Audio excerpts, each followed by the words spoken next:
name is Carol. Hey, I'm Trisha. And I'm Kelly. And we are so glad you are here for the Girl Talk podcast. Last time, we had a great discussion about your mental health. Now we're going to turn to the mental health of our kids. We have shined such a light on that in the last year of all they've had to adjust with doing school from home, remote school, remote learning. They've had a lot of challenges. And so how do we keep an eye on our kids?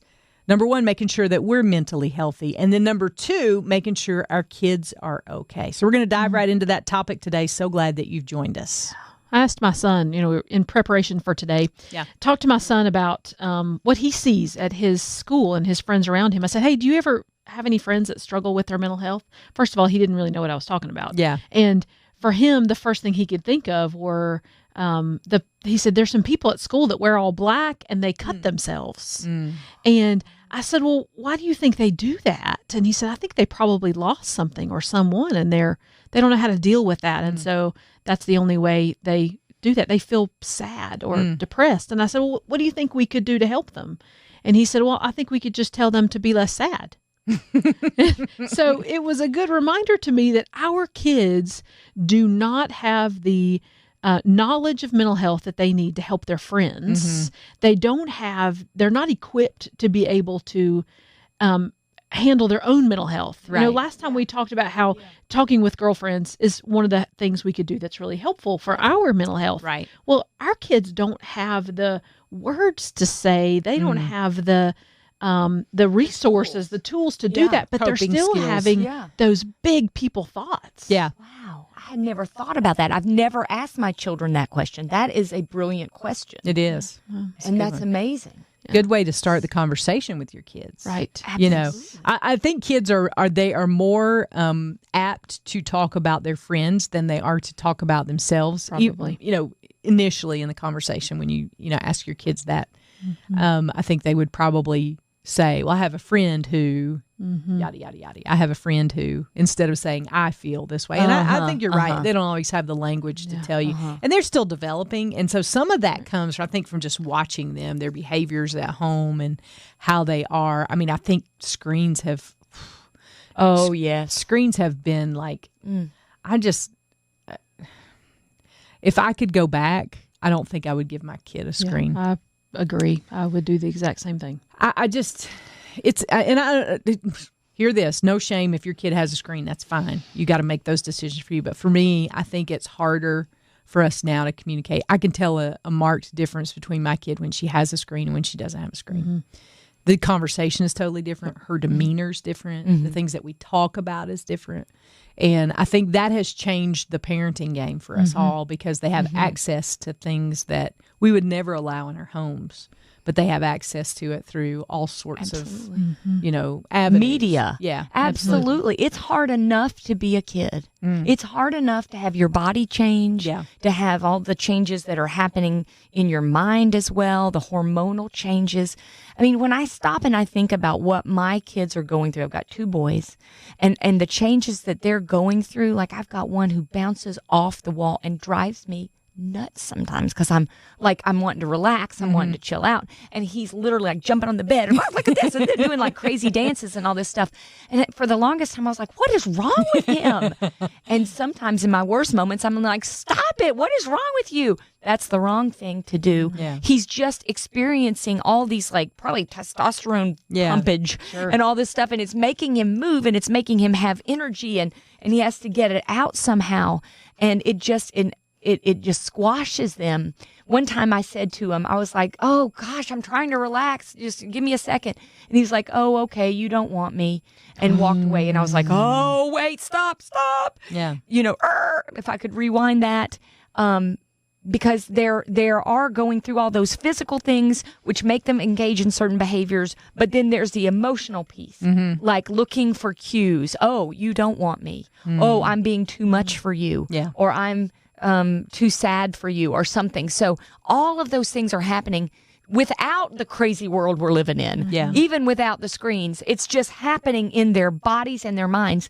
And then you add to it the ability to look at every other child because of their Instagram or whatever, look at all these videos and see the likes and see this. It's just compounding all of the experiences that they're having right now. Yeah. But just the physical thing enough is hard enough. Just that Well, singularly. Yeah. And there's things like that, like Teen Vogue that still exists that make you feel like you are not worthy, you are not This is pretty pretty. enough. Yes. You are not. You are not. You are not worthy. You are not Yeah. perfect. You are not airbrushed. And so, because of all those things, you are less than. Mm-hmm. And they're trying to deal with those really complex emotions and just can't. They just can't. So, we've got to start recognizing the symptoms and the problems in our own children. I have a dear, dear girlfriend whose daughter struggled with some mental health issues a couple of years ago, actually probably 5-10 years ago. And so I asked her, I said, what were the signs that you saw in your daughter when she was spiraling down in depression thoughts? And she said, I saw her start getting very worried about things that were not things she should worry about. I saw her start having some really negative self-talk. She withdrew from friends and the fun things. Somebody would say, hey, let's go do this fun thing. And she'd say, no, I got something else I'd rather do. And it was just a coping mechanism. She started withdrawing. Yeah. She barricaded herself in her room and spent a lot of time just by herself, probably watching television, doing screens, those kinds of things. And she just she started saying things about how she didn't feel worthy. And so we got to recognize those things in our kiddos too, and be able to try to find some ways to draw it out of them. So I asked this girlfriend, I said, what did you do? How did you get it out of her? And she said, I just hammered her all the time to talk to me, talk to me, talk to me, talk to me.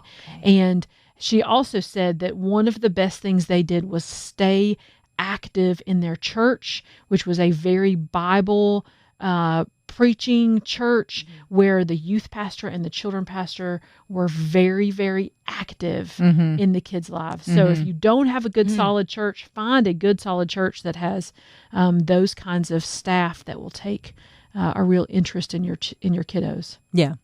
Yeah. And I think one of the things that tends to happen as a parent is when your kid struggles, you think you've done something wrong. Oh, yeah, sure. Like you automatically start the shame and the blame game with yourself. Right.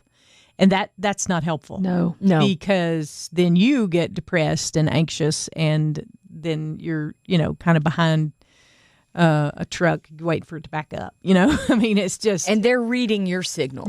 Right. So, and I think what we've established here is conversations with your kids, always a good thing. But to be a good active listener and to ask good questions. I've learned my daughter's now a teenager, and I can't say, how was your day? Because she will say, okay. And that's the end of the conversation. Like I've pretty much, and it drives her crazy because she's like, do we have to hear a story again? Because I'm a storyteller, but I don't ask. I ask open-ended questions like, what's the best part of your day today? That's great. If you could go back and relive 10 minutes of this day today, what 10 minutes would that be? And I change it up every day. I think I've said it before, and I've probably gotten in trouble, but I said, what's your happy today and what's your crappy today? So those two different emotions. Those are great questions. But that's, yeah. And she tends to respond really well to that until the other day when she gets in the car, and I could just tell, like who just got in the car with me? Like she was just, and I think it's the stress from end of year, stress and testing and all that stuff, the anxiety that comes along with it. And so I was just trying to be upbeat. And of course, I was embarrassing her before she came out of the womb, right? It's probably true. Yeah. So I embarrass her. So I'll turn up this crazy song that she thinks is so funny. And so she starts giggling a little bit, and then I'll poke her, and do stuff like that. But just choosing to engage, because I think the easiest thing for us to do is withdraw and to say, I've done something wrong, I've messed her up, she's going to be on Oprah, those kinds of things. And I tend to go down that slippery slope rather quickly as a parent. Sure. Because I try so hard and I beat myself up for mistakes that I've made, and I try to do that. And so I want you to hear, number one, It doesn't necessarily mean you've done anything wrong or that there's anything wrong with you. This is about your kid and what they're dealing with, the changes that they're going through, and that they really don't have the tools to deal with. I tell you, one of the things that's been really helpful for me as a parent, and I learned this in counseling, so I, feel qualified to tell it. But my counselor sat 4 batteries on the table, and he said, you have 4 batteries: emotional, mental, physical, and spiritual. If any one of those batteries gets low, it draws from all of the other batteries. So it diminishes those. And that's how you get burned out, And that visual has been, like, how's your physical battery? How you feeling physically? How's your emotional battery? And those words that I've sometimes changed the way. I don't always say physical or emotional or mental or spiritual, but, I'm like, how's your quiet time going? Tell me what you're learning. What do you think's cool about God? Those kinds of questions. And if you think of it in terms of those batteries, it's a great way to relate to your kids and give them something, a physical representation of those. Something they get. Yeah. Even drawing those on a whiteboard, and just saying, where are you at? Tell me, draw for me. And and really I've challenged her to think about what fills up those batteries. So for my kid, one of the things that fills her spiritual battery is singing. She's a great singer. Yeah. Oh, she is. And so she loves to sing. And when she worships, it just, Yes. because that's a way God built us, right? That it does something for us. It releases those chemicals that make us happier. And so if I hear her in a room singing, I'm like, I'm gonna take my hands off for just now. I'm not gonna ask her to be quiet or turn it down or any of those things, because I know that's what she's doing. She's filling that battery back up. But I don't necessarily know at that age that I knew what filled up my batteries. Right. No, of course not. I'm sure. Sometimes I'm still really bad at that, and so sometimes I really have to be challenged to think about what fills my batteries up, so I can ask her what's filling your batteries. Because sometimes she will. She is my kid. She'll go, well, what's filling your batteries up? Your batteries look like they're low. She's good at deflecting too. I think I mentioned that on the last podcast. I was good at deflecting. Some of those conversations too happen best over an ice cream cone. Oh yeah, that's true. I was going to say that. My boys don't talk to me the same way that I think some girls, maybe some girls, different guys, they talk. My guys, I can't get a lot out of them. I've tried a lot of the fun ways of asking questions, and I still don't get a lot. Sometimes I'll be like, you cannot do tech if you do not tell me about your day at school. Yeah. But I'm trying I'm seeking ways of opening up the conversation because they just aren't that talkative. Let me throw this out for you. I don't know if this worked one time, and this was totally God because I'm not this smart. But we were watching one of the Marvel. Am I allowed to say that we watched the Marvel? Yes, you're allowed. Yeah, one of the movies, superhero movies, the realistic ones today. And she said, "I really like such and so character," and I was like, "What do you like about that character?" So it takes it off of them, and they get a chance to kind of process through that. I don't know if that worked for your boys or not. But. Well, that might. I mean, but what you're talking about is looking for different moments. Yeah. And it may be ice cream. It may be a movie. For me, I have had breakthroughs with my teenager a couple of times this week in 2 weird ways. One, he asked me to make him breakfast before school. Oh, I saw that and video. I made the point of doing that. And during that time, was when he opened up to me about what was happening in the day, that he was nervous about his test, and that just some things about some friends. And it was like just absolute diamonds coming out of his mouth because he was talking to me. And I never would have thought that would have happened over making breakfast, but it did. Also, we both have the same kind of hair. Yeah. And so sometimes he'll ask me to help him get his hair right, with his gel and stuff like that because the hair's curly. And that's another time where we sort of laugh and talk, and once you have that, once we have had those moments, then he's more likely to tell me what's on his heart, what's on his mind, because I just can't get it out any other way. So being open, and looking for those moments is something I'm learning to be better at, to be able to have this conversation. Yeah, absolutely. As we've had some good conversations in the car too, when you're not looking at them directly. When you got something else going on, they'll kind of talk to you when they're not.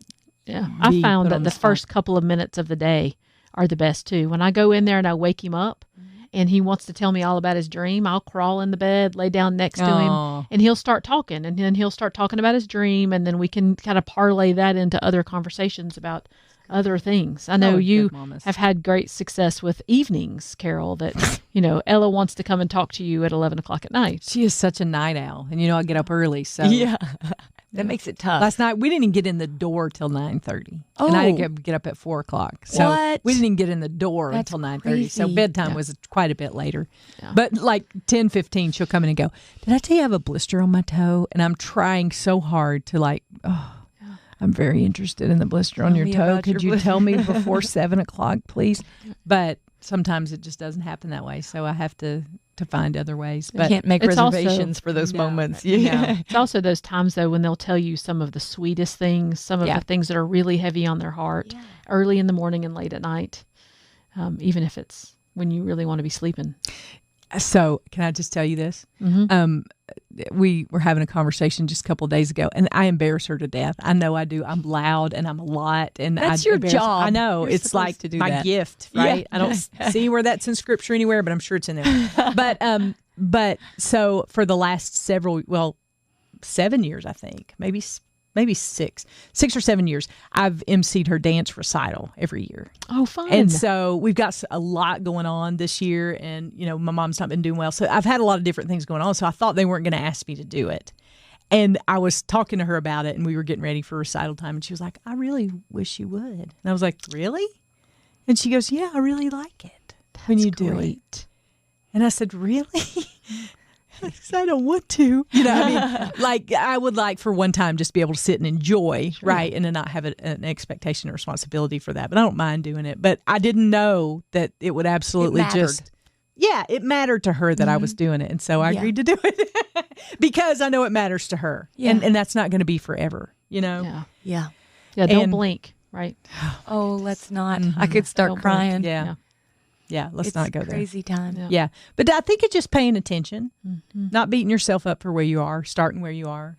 And I will say, it's okay to apologize. Oh, It's good to apologize. It's good to yes. apologize. I've had some of my better conversations with my kids when I've messed up. Yeah. And I've acknowledged it and I've apologized. And I think that has grown us closer than just about anything. Yeah. Because they think we're perfect for some reason. And they think we don't ever make mistakes.